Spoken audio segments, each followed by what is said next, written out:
Ottava e conclusiva, premio appalto. Anziani di categoria F dietro le ali della macchina per una prova equilibratissima. All'1 Follow Me, VP dell'Annunziata, 2 Duchessa Griff, Carmine Piscoglio, 3 Expu dei Greppi, Alessandro Dettoris,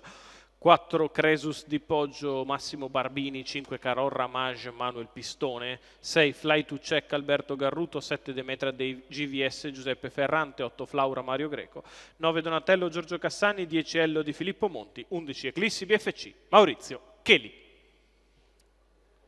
È velocissima Carol Ramage che prova a scavalcare Expo dei Greppi, al largo Cresus di Poggio, passa a condurre Carol Ramage nei confronti di Expo dei Greppi, al largo Cresus di Poggio, poi Duchessa Griff, ancora Follow Me, quindi Donatello, 200 metri iniziali in 14,4, Carol Ramage è in vantaggio, prova a puntare in avanti Cresus di Poggio, che dà il parziale sulla retta opposta alle tribune, viene fuori un quarto iniziale veloce, in 28,7 addirittura, Cresus che sopravanza Carol ancora non passa, lo fa solo adesso al completamento dei 500 metri di corsa.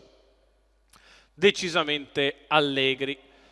600 iniziali passati in 44, Cresus di Poggio è ora in vantaggio nei confronti di Carol Ramage ed Expo dei Greppi, si scopre Duchessa Griff, che prova ad avanzare, arriva dal fondo del gruppo Eclissi BFC, che cerca di venire in avanti. Cavallo numero 9, 59-3, Cresus di Poggio al comando su